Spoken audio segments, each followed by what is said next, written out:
I want to talk about the name because I and I'm sure I don't know. I think others are also mispronouncing this as AVRALIZE. Oh yeah, I accidentally said it myself once. Just figured out that it was a thing with my voice that I can do this pitch scream, and then we tried it, and yeah, it sounded great, so we took it. That's crazy. I can only dream of one day. Oh, discovering I have this excellent new vocal. Could you please tell me about the decision to include brass? It's not just sax as well. Is there a trumpet at some point? Yeah, that's doubling just like a whole set of. That's a whole big band, actually. Yeah. Right. And woodwinds also. Yeah, I think really? the Canvas is a really interesting story because I am thrilled to be able to have the opportunity to talk to one of the most exciting up-and-coming bands in the rock and metal universe. AVRALIZE. I mean AVRALIZE, but we'll get to that in a moment. They have such a vibrant sound, complete with tasty grooves and big choruses and electronics. They have the technicality to back it up as well, though. So I'm delighted to have a chance to get into some of those details with vocalist Severin and drummer Bastian from the band. First, folks, welcome to the podcast and congratulations. I understand that you've hit 100,000 monthly listeners on Spotify. For such a new band, that's got to feel pretty good, right? To have that audience at this stage. How are you feeling? It's unreal. It's insane. Much too crazy. Yeah, never expected that. Yeah. To be honest, like we That's expected fantastic. like max 20,000 monthly listeners. Do you have any sense of how that's happened? Do you know what that is? Is it the release schedule having a single and video each time, or the X factor in your music? What is it? Could be the release schedule, actually, because we released all the songs as singles.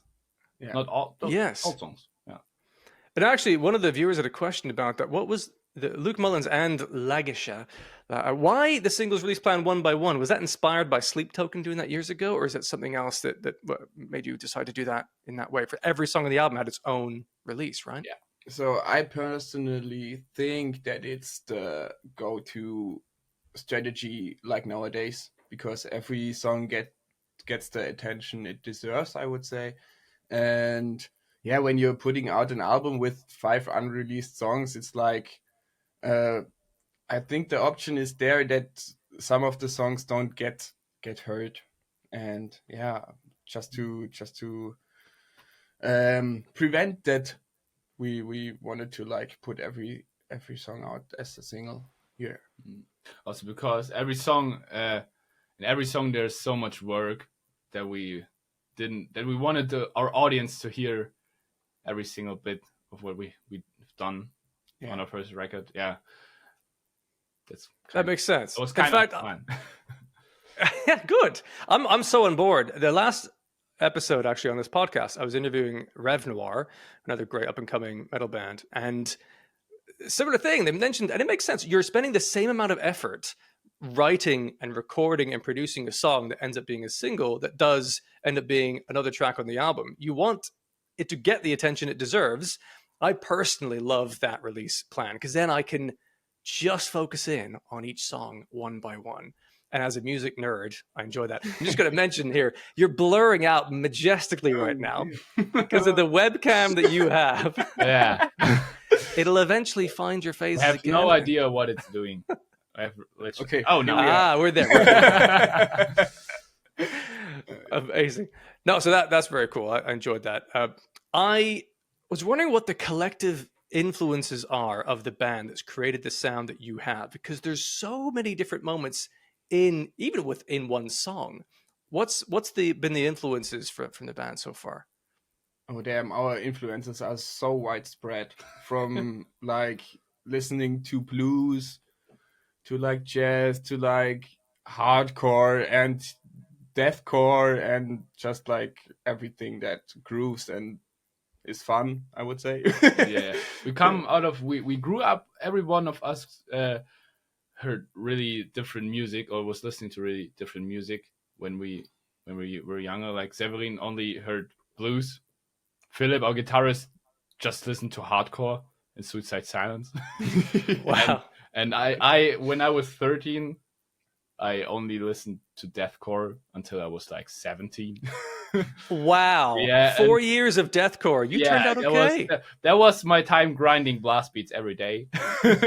Right. And yeah, and maybe also we don't when we write songs, we're never like, yeah, that's not metal or metalcore enough. Like if it sounds good, we just go for it. And we're currently writing the next album. It's even more insane because there's so much stuff going into it. We don't even think about it. We just, if it sounds great, let's go. Let's do it.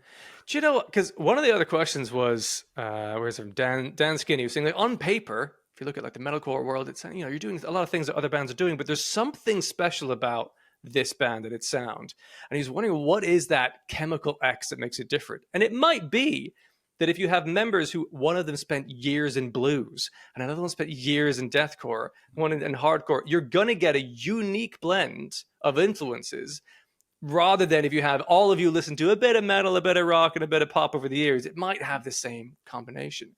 When you're writing songs, how much do each of you get a voice into the sections, or is there a main songwriter in a song? I think totally equally, because every one of us can play drums and guitar, and that makes it the most fun time ever. Yes, because there's not one songwriter in AVRALIZE. There's everyone has almost the same amount of ideas, and then when we put our songs together, we meet up and start recording and start arranging, and there's like never the song that this or this member wrote. Oh damn! There you go. Yeah, you could pull the Zoom to you. Okay, very nice. I would say that our communication while the songwriting process is like very clear, and we can like see each other's unlike your camera. Like it. Yes. Yeah, it's like such a flowy process, and it's the best time ever. Like we're having so much fun writing songs and just experimenting a bunch and figuring out new stuff. Yeah, absolutely. That's very lucky, because if all of you are contributing, it could be that all of you have a very strong opinion about what the next section should be, or how high or low in the mix this synth line should be, whatever it is. So that sounds very fortunate. That was the situation at first when we started AVRALIZE. Right. When we were writing Freaks, our first songs, everyone had different priorities and wanted the song to be exactly that or exactly that. And what's kind of hard to learn, but it works really well now, is just trying things out that the other band member wants to try, because it's we never like talk about something. We just try it and look if it works. We never are like, no, it won't work because of that and that. We just try it out and see if it's good or not. And that was also like a very interesting process that we learned that throughout Freaks and this album. Like before that, we were like, okay, we want to do some metal and some deep tuned guitars, and no idea. And then we wrote Freaks, and yeah, song by song, it developed this style, I would say. And yeah, we learned so much writing this album, and yeah. I caught a bit of another interview you did. I think it was on like the Chord Progression podcast or something. And you mentioned that Freaks was the first song that you'd written. Yeah. And so I was wondering, what is the most recent one you've written? So I could see maybe what the songwriting development arc has been like. Canvas, yeah. Canvas. Interesting. That is my favorite. Oh. So maybe you've got better. The thing is, but also Freaks, on first listen, when you start listening to them, like, well, this is just a straight up banger. But then the chorus, or what I'd call it the chorus, doesn't really happen for like the first 2+ minutes. Yeah. And then you have that twice. I was like, that's actually a really interesting song structure. And I did love it. It sounds like you threw the kitchen sink at it and wrote a bunch of stuff. And then you feel like it's a chaotic thing. But you found this joyful thing at the end. And I wanted to ask Severin specifically about the chorus, because it's got this great call and answer bit. Out of the dark to make it better. And on the second chorus, you go up to a higher note to vary that melody a little bit, which I loved. It sounded like that was a difficult note to hit. I was up there, that one. Yeah. What led to that variation in the melody in the final of those two choruses? Was that something you thought of doing in the moment? or is that something you planned? Like, let's elevate this somehow. I can't even remember clearly, but it was like when we were recording Freaks. I just found out in the studio that I had like this very controlled pitched scream, like the scream with melody. Before that, I Right. wasn't sure that I was able to do this, and then we were Right. like, yeah, just doing some stuff. And yeah, before Oralized, we have to say before Oralized, I wasn't like the big singer. I was always the guitarist in a band before. We had a Okay. project before that, and yeah, when Oralized started, I was like, okay, I want to do vocals, and I didn't knew shit, so I was just trying out. And then yeah, our producer Manuel really pushed our limits and really pushed my vocal performance at this point. And I don't really remember if it was my idea or his, but yeah, we just figured out that it was like a thing with my voice that I Okay. can do this pitch scream, and then we tried it, and yeah, it sounded great, so we took it. That's crazy. I can only dream of one day. Oh, discovering I have this excellent new vocal. Like, and to discover that in the studio when you're recording, what a great time to do it. That's insane. It came out almost naturally. Yeah, it was like, yeah, But I think you were aiming for the high note, Yeah, and then yeah. you was just Oh, just nipping into naturally, this that's how thing. you got there. yeah, and it was I like, see. ooh, Now, till then, we did it on every song. Nice. Back to Canvas being my favorite song.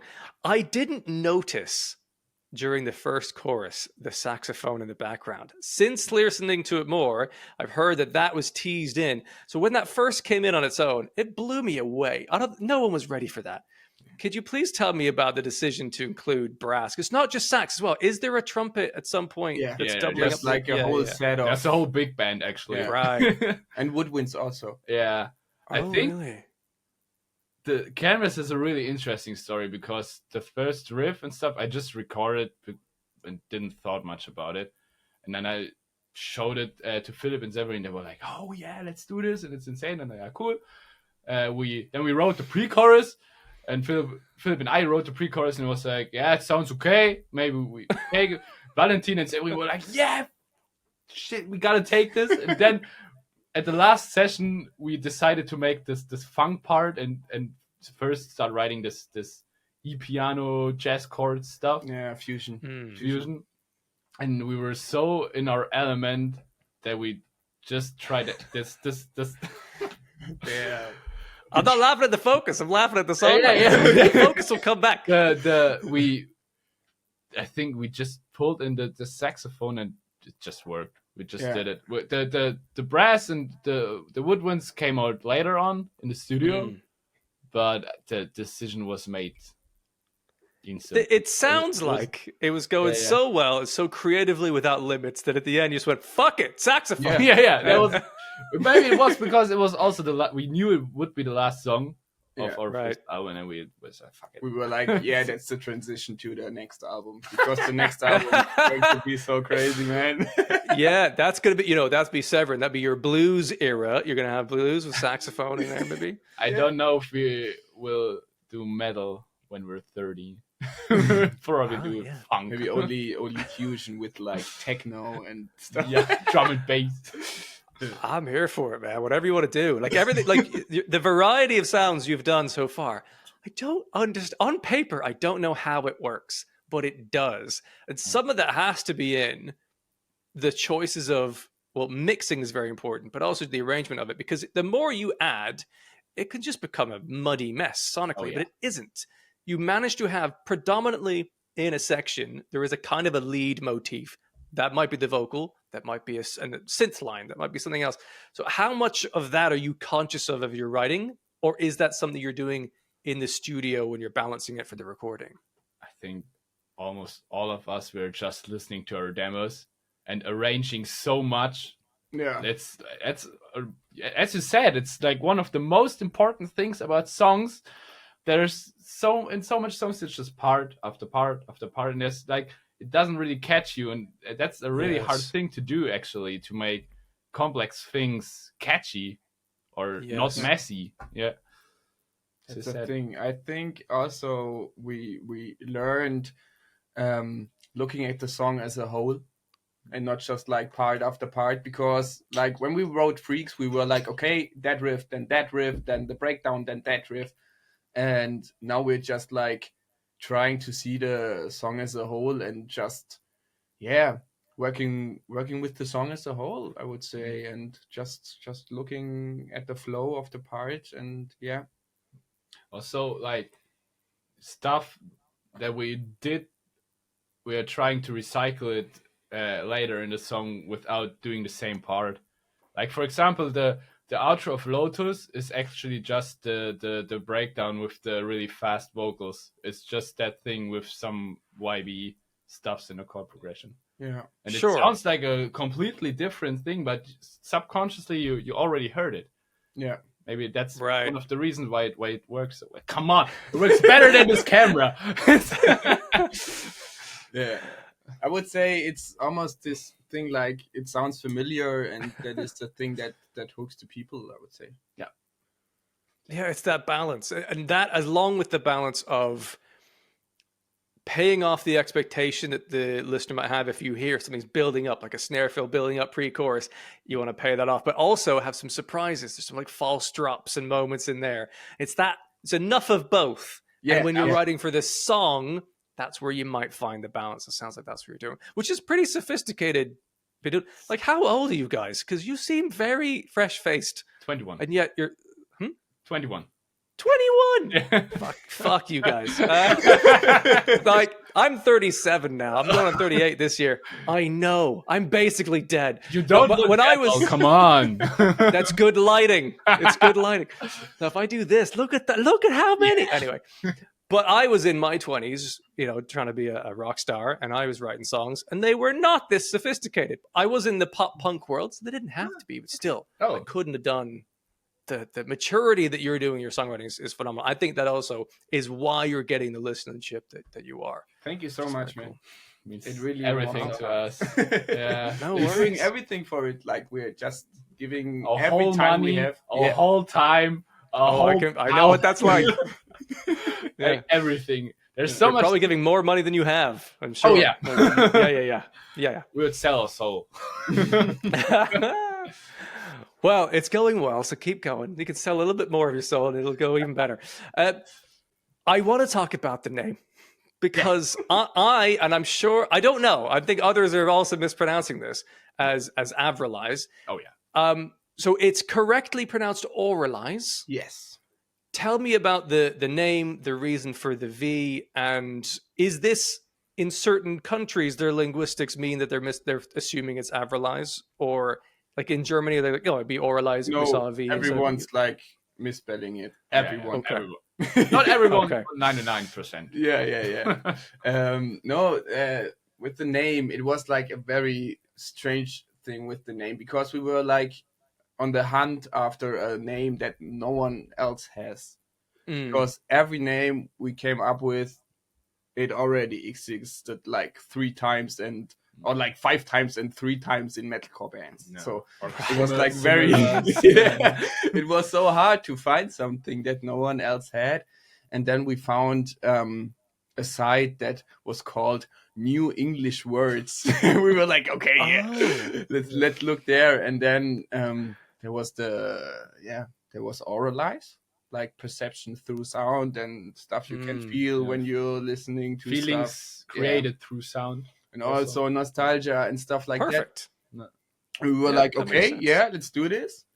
And then my marketing brain at this point was like, okay, we are a metalcore band. Let's do this V thing. Also, AVRALIZE was existing. Yeah. Oh, was it? I think AVRALIZE at itself was existing. It was, and, yeah. And then we took the V, and we thought it looked very cool. It looks cool. Looks really cool. Yeah. And there was AVRALIZE, and after that, 2 weeks after that, we were like, okay, no one's getting it, but never mind. We've printed AVRALIZE T-shirts. Yeah, but I think it's a cool name. Yeah. If you like know how it's pronounced and stuff, and I think the meaning of it is pretty cool. The meaning of it is awesome. That's so good. Because we didn't want to look angry at all. Yeah. We didn't want it to look metal. I Yeah. see. When we Yeah, a bit started different. AVRALIZE, we were like, okay, let's do a metal project, but not metal.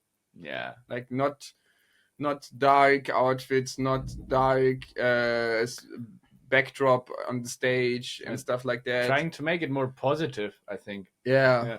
And yeah. funky And and bro, weird. Yeah. the trousers you had in Canvas were fantastic.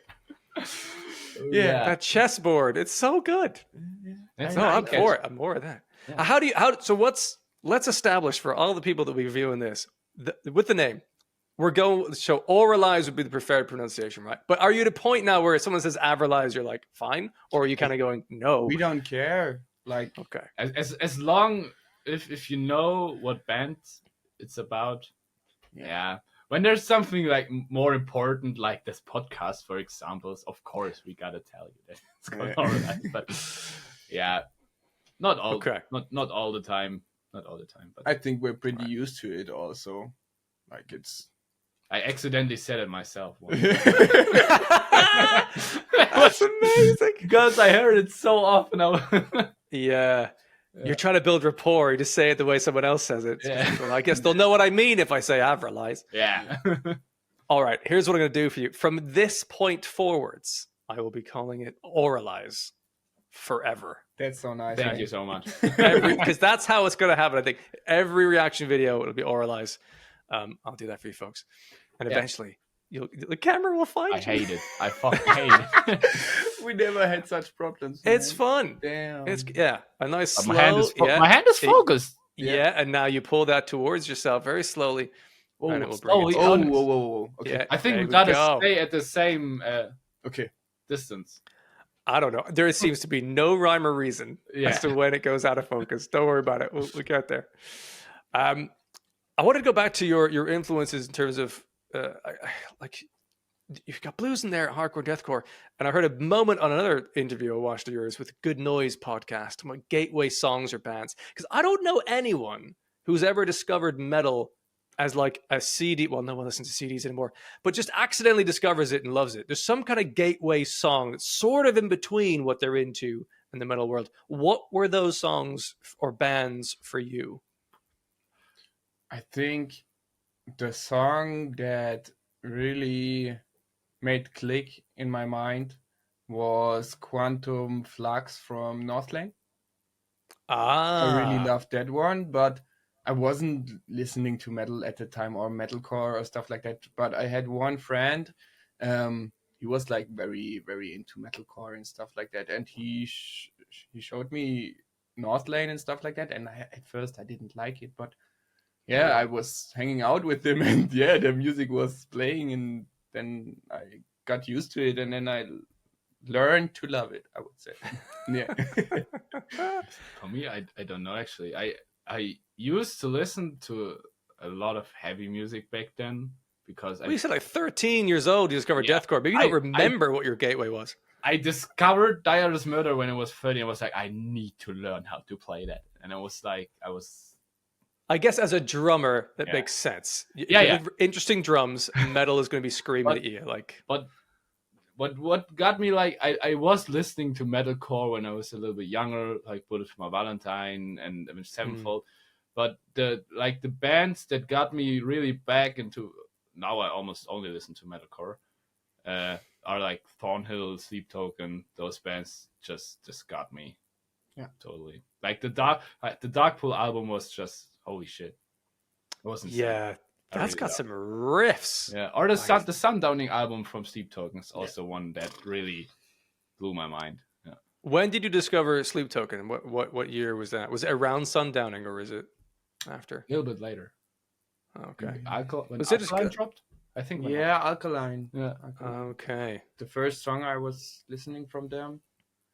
And then I was like, oh shit, this they band are is so the best good. thing that ever happened to the music scene. Yeah, at first I was like, oh, that's a new sound. Okay, interesting, but strange. And wow, okay. And I think it's also such a good music because it's so damn emotional. Like, I think it's almost impossible to write more emotional music. And let's be honest, we listen to music because we want to feel something, and they really do it really good. And the drummer is like a badass. Oh yeah, two is a god. I want his snares so bad. Oh, I actually his snare sound is amazing. we are kind of aiming for more high pitched snares now. Oh really?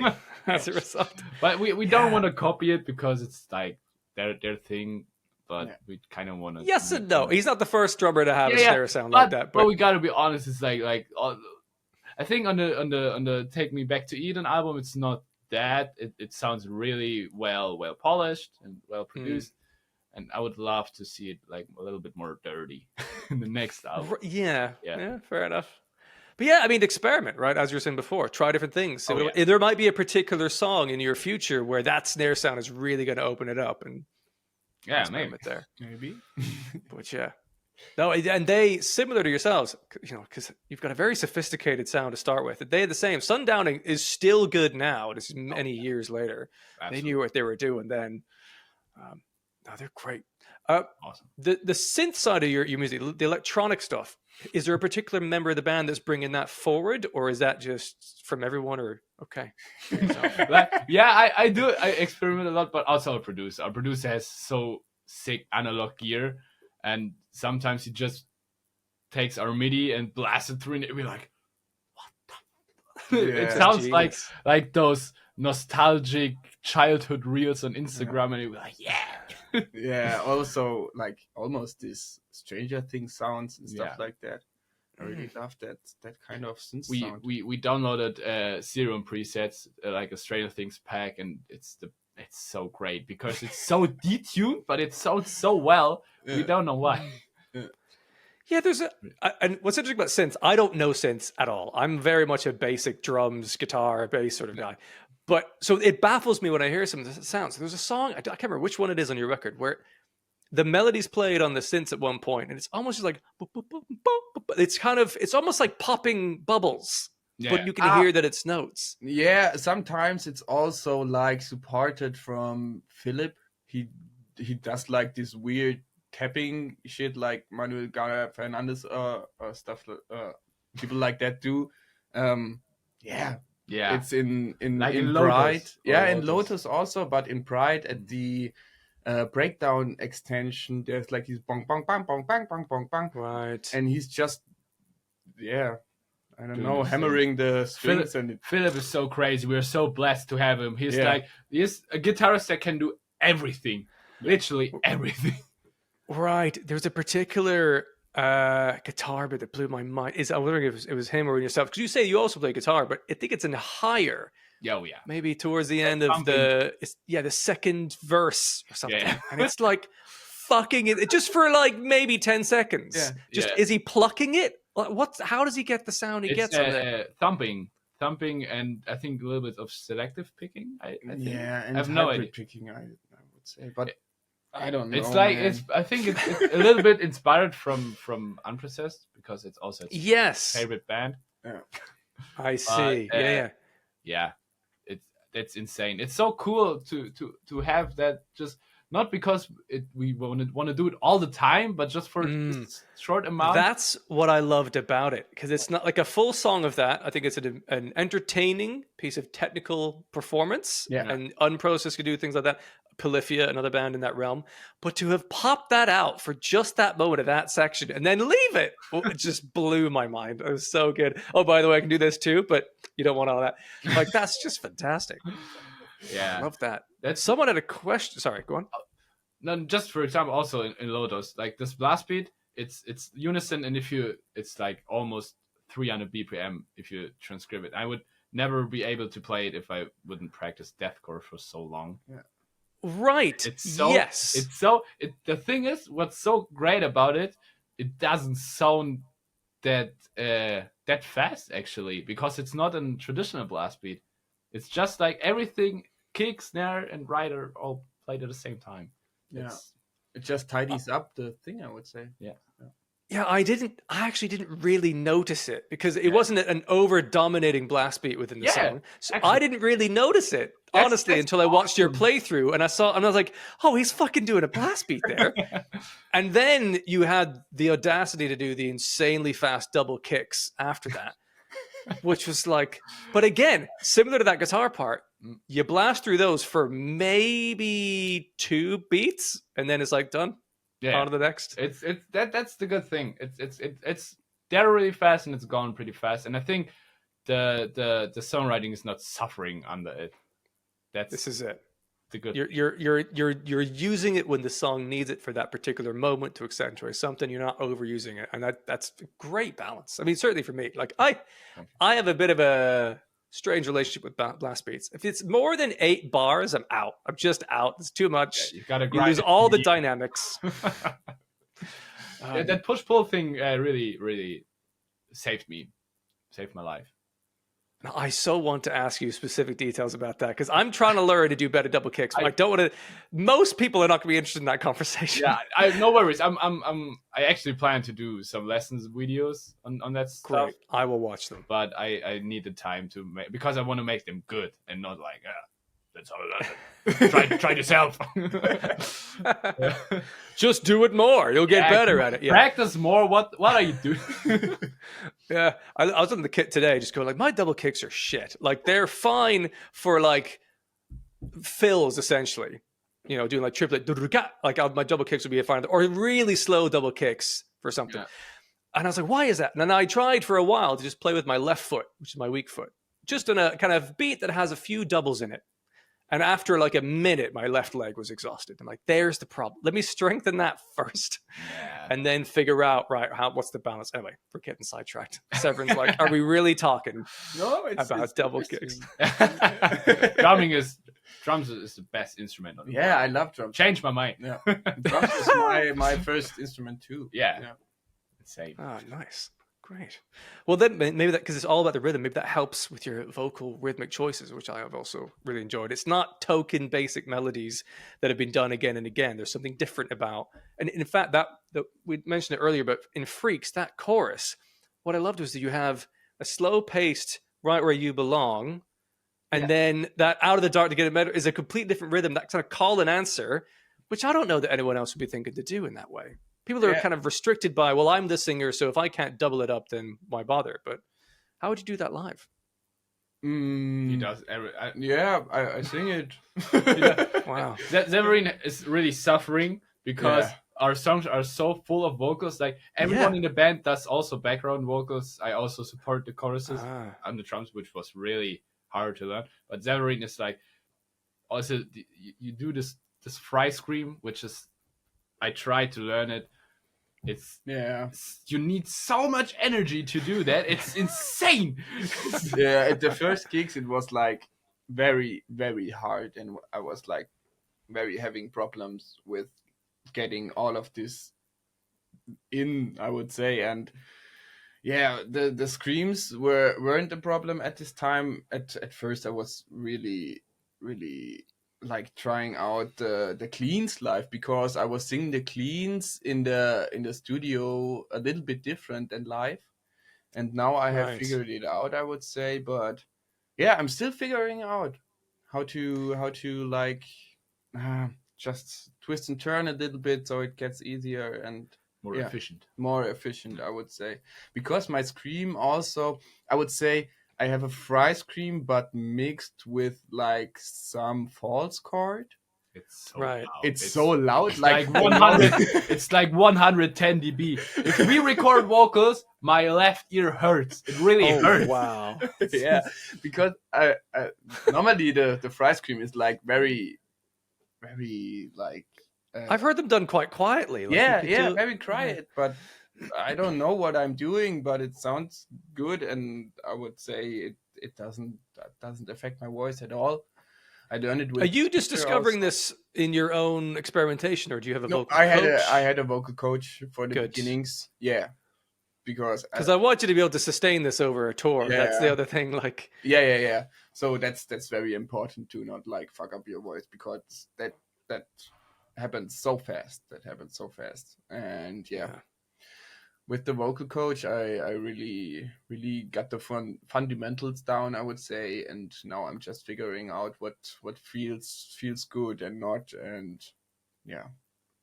Great. Well, that sounds healthy. Certainly when it comes to screaming, because I was the frontman of a pop punk band, and I had never toured as a lead vocalist. I was a drummer before then, and the vocals that I'd recorded in my studio for the tracks were quite a high range that I could do a few lines of here and there. Yeah. But by the end of our first gig, my voice was getting sore because I just didn't know how to do that. And I thought I was going to lose my voice entirely. I had to go to a Wow.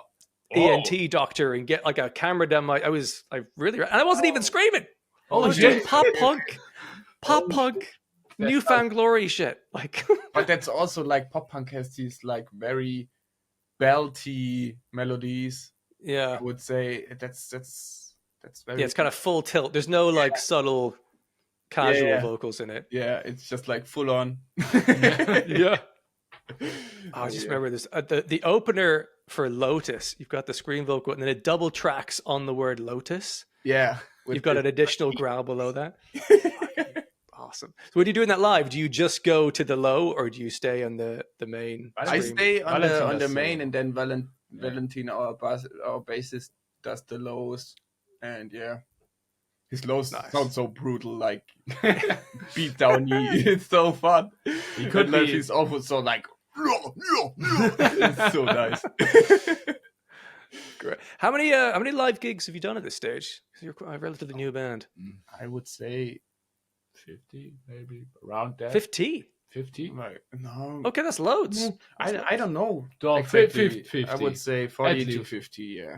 More than 40. We had a time where we played a lot of shows. Yeah, but Right. we're just Yeah. like 2.5 years on the road, and I would say 10 gigs per year. More. 30 to Not- 50, I would Yeah, say. yeah. Okay. Yeah. Great. And when are you coming to the UK? That's what I want to know. As soon as possible. As soon as possible. The money. Yeah. Yeah, it's expensive. Brexit has not made it easy. I know that. Yeah. We're not allowed to make money over there. Yeah. we are, but Yeah. It's I not would easy. say there are some things talking right now, but we can't Yeah, I'm say sure- anything. okay. yet. nothing Right. confirmed. Yeah. But I will look eagerly for news. it will happen one day, definitely. Yeah. We won't stop making music now. Great. Glad to hear it. No, 100%. I'd love to go and check that all that stuff out live because it's mad. So good.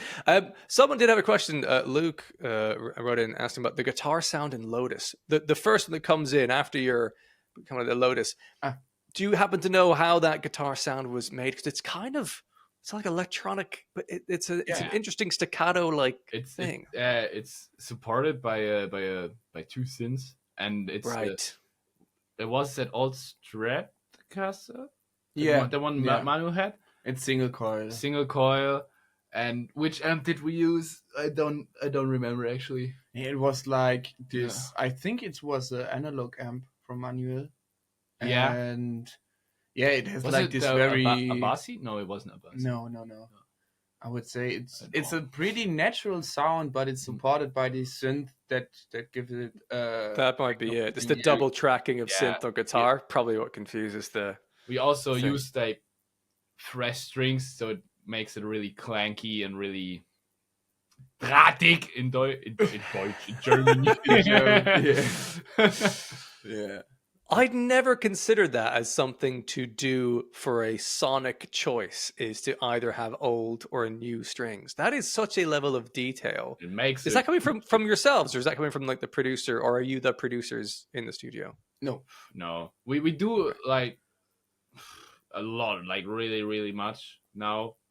Yeah, And kinda pre-production. pre-production, and our producer is so experienced, and he also taught us so much. It was like Lotus was the first song that we completely wrote on our own, almost. I think. Wow. Before that, he really helped us arranging, and yeah, that was So that was how- kinda, that was kind of like a detail we kind of just came up with because we're all like little nerds. Great. How did you go from like the conception of this new band, AVRALIZE, that you're putting together, to getting to the point where you're in a studio with a producer who's helping you guide writing songs. What's the gap in between those? Did you play a few gigs and then go, fuck it, let's put some money into a studio? Or did you have a demo and a label picked you up? What's the journey been? I think it was like we had this project before AVRALIZE. We were just figuring stuff out and stuff like that. And then when we started with AVRALIZE, we were like, okay, let's do this serious. Let's go to a nice studio that's specifically for our genre. And yeah, then we booked studio time, and we got there with the demo from Freaks, and yeah, we learned how to do like metal stuff in that. Before AVRALIZE, we were in studios, but it wasn't like this intense relationship between the producer and the music. It was always like, okay, yeah, that's tight. Let's do this next part. Next part, just recording guitar. You're lucky to use my equipment. Yeah, Don't mess it up. I never bring this mic out, but I will. Just for you. Just to show off to you. Yeah.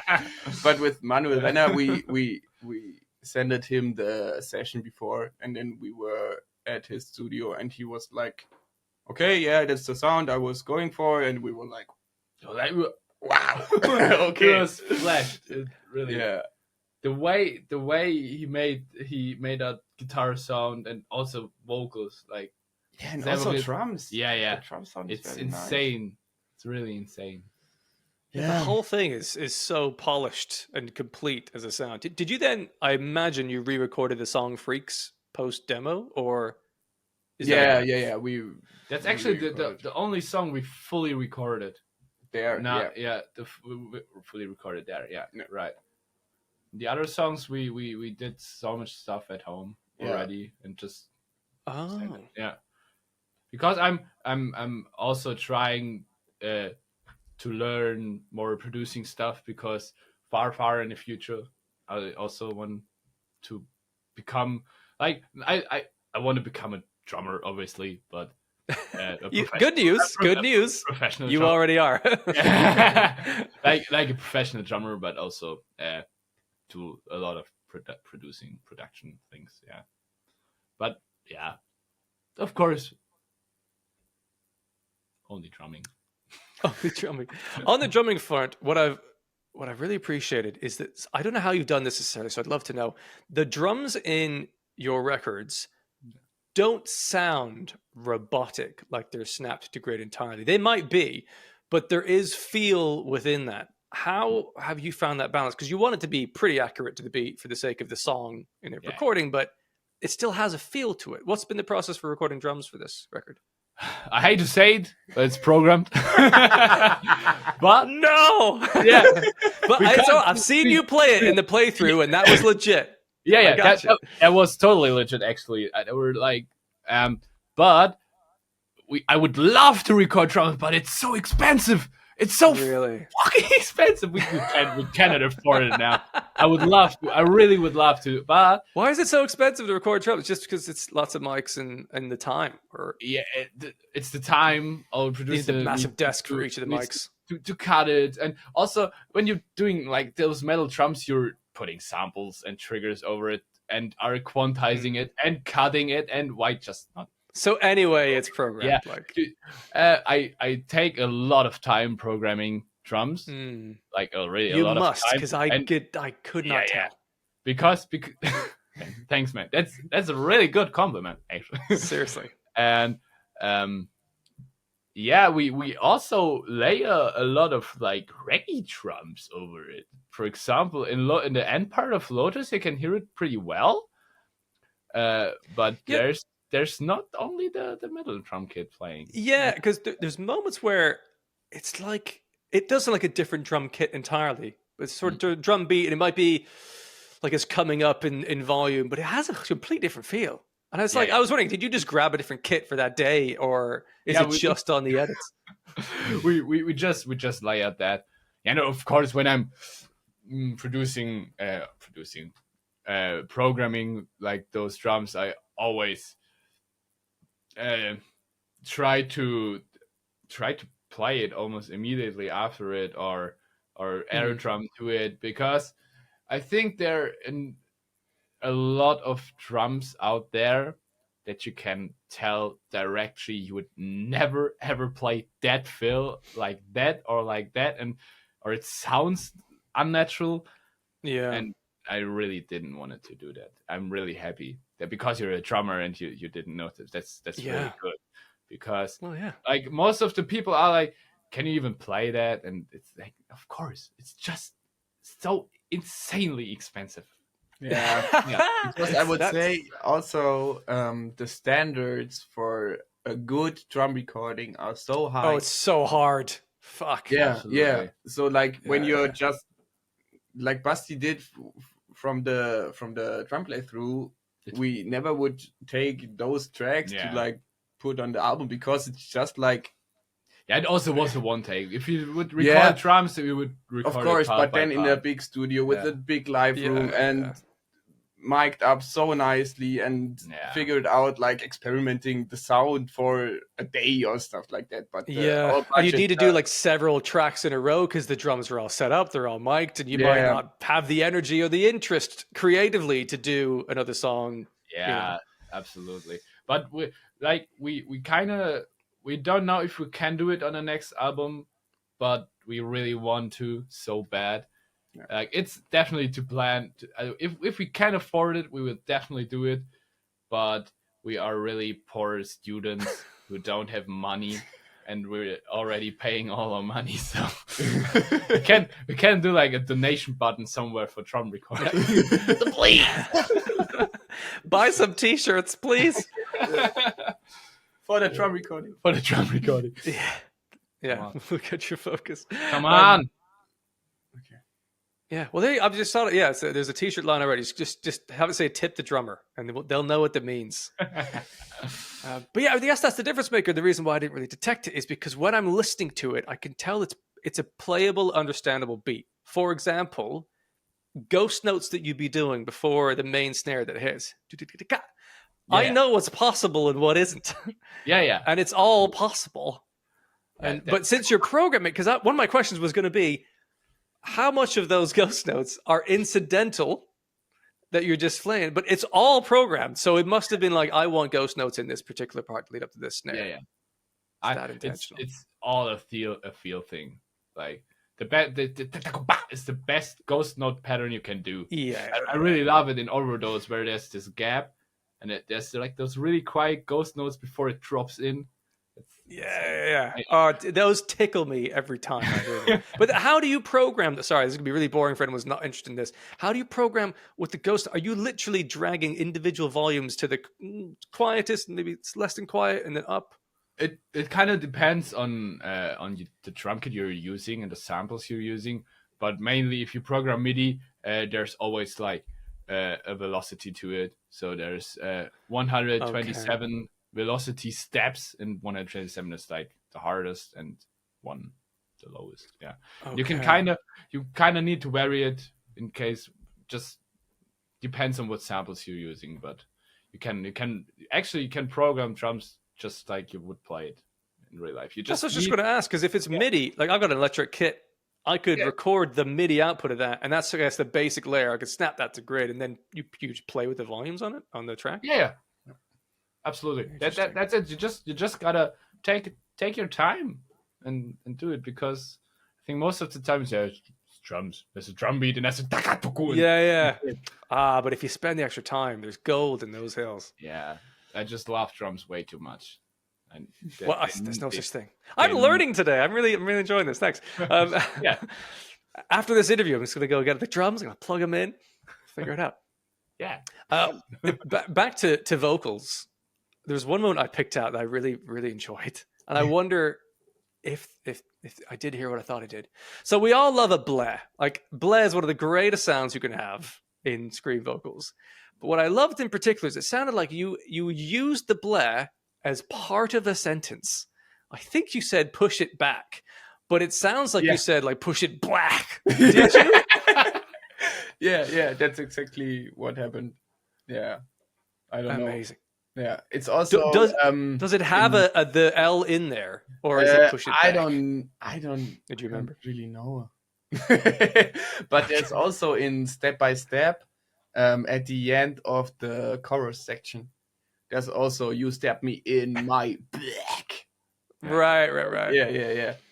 There's Like a lot back of is also like pronounced as Yeah.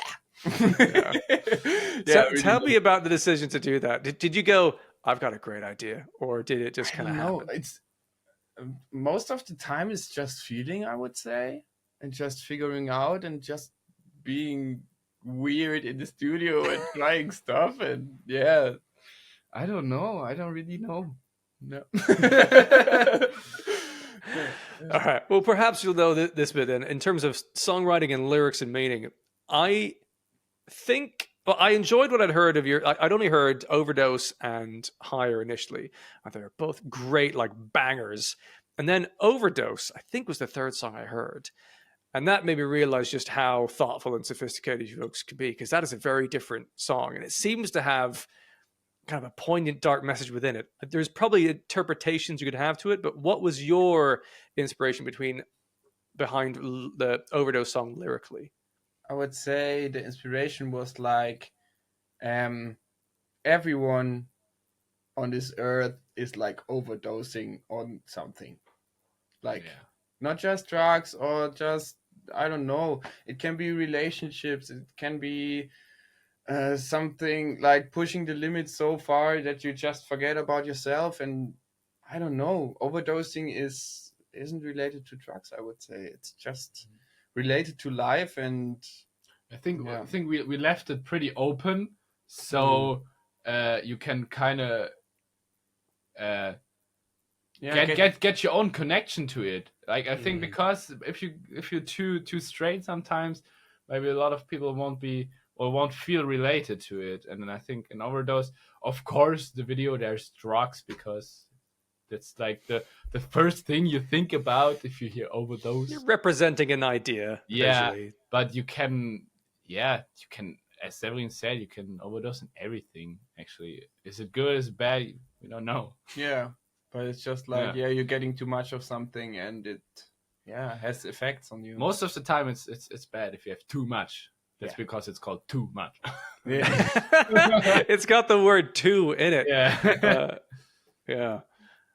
Is there a kind of core message generally from what you're trying to put into lyrics for this band, or does it vary between the songs significantly, or are you just trying to put words to the sound sonically, emotionally you want to put out? I would say one of the core topics of the lyrics of AVRALIZE, and also one of the more special and important things for me, is like I wanted to communicate this very open and friendly and welcoming environment for everyone, like that everyone can feel alive and safe and happy, and we're all just freaks. That's the thing. And I would say that's one of the core topics. And yeah, I really love this idea that everyone should be who they are, no matter how weird it is or just how weird it seems, because nothing is normal and nothing is right or wrong. It's just like these weird, yeah, I don't know.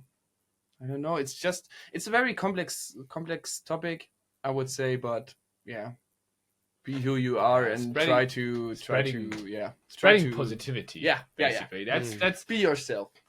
Yeah, and just also maybe it seems sometimes like we're talking about something bad, but like when there's something bad, there's also something good all of the time. And I think, as you said, Freaks, the first song, says it perfectly. Like, who gives a shit about like, I think it's the music and the lyrics, like who actually says what's good and what's bad. Like, let's be honest. And what's allowed and what's not allowed. Yeah. It's just like, it's the fantasies in our mind that just like, yeah, it's really a thing that can limit creativity and stuff like that, I would say. And embracing yourself, it's one of the hardest things you can try to do, but when you're like mastering it, it's just like so nice. And I would say it's a very,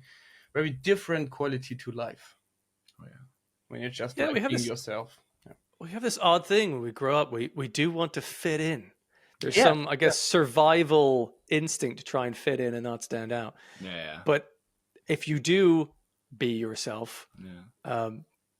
it's like Neo in the Matrix. You see the world completely differently. Like, oh, Yeah, that's the thing. I can actually just be myself. And actually, I get energy from being the thing I want to be. I only get one ride on the planet Earth. That's what I keep saying. That's one of my favorite phrases. You get one ride. Yeah, That's it. Absolutely. There's no regos. So make it a good one. Like make it the choices that you make be the ones that you were happiest with, because it doesn't matter anyway. Ultimately, none of us are going to survive. Like, make the most out of what you got when you got it. Totally. And you remind me there of the quote. I don't know who it's by, but it's "Be yourself," because everyone else is already taken. Yeah. Like the world doesn't need more of anyone else. You're the thing that's unique. Yeah. To be you. Absolutely. Yeah. And it's so insane to think about it. Just what you said, like you're always like are scared if you're not fitting in. Are you going to be lonely? But are you actually happy if you cannot like express yourself as you are? It's no. It's such a weird topic, because what's status? Who cares about if you're liked in your school or on where you work? It's maybe makes life easier sometimes, but is it actually like worth something? I don't know, because most of the people I know that are like really liked are assholes. I was about to say that differently, but in a similar vein, that the people who happen to be incredibly good looking when they're in school tend to not have to develop a personality or a humor, because things just kind of go their way. And they tend to be uninteresting individuals after they leave school. Because like, the world doesn't just come to me. Now, this is a sweeping generalization. Obviously, there's some very handsome people who are brilliant, etc. Yeah. But, Of course. If you were not the most handsome of children like myself, I had to develop a sense of humor or musical skills or something that made me a little bit different and interesting. Yeah. It's also like I'm in school right now. I'm very close before my exams, but I was I'm in school, and I really noticed this, like I don't fit in at all. I don't have anyone to talk there, because it's just like those people are just like so. There's such a tunnel vision also. And they don't notice anything, and it's just like every conversation is like so empty and so like it doesn't matter. And also, nothing matters to them, I would say, or like I get the feeling that nothing matters to them. And I want to know what do you love? What moves you in your life? What is the thing that also, you like the most? That's also the point, because a lot of like, especially in our age, if you're it's not cool to talk about your feelings if you're a man, or it's like weak or stuff. And they're like, why? Because, what the fuck? especially in that's some sexist bullshit, is what that is. It's really weird. I think maybe I say this because we are in our age, but I think in our age it's kind of a weird thing, because all this internet stuff, like when I also had school today, I'm actually an apprentice, but there's no one talking. Everyone is on his damn phone and watching stupid TikTok videos, and no one is talking to each other. Like everyone is sitting on his plate and stuff. I think it's insane.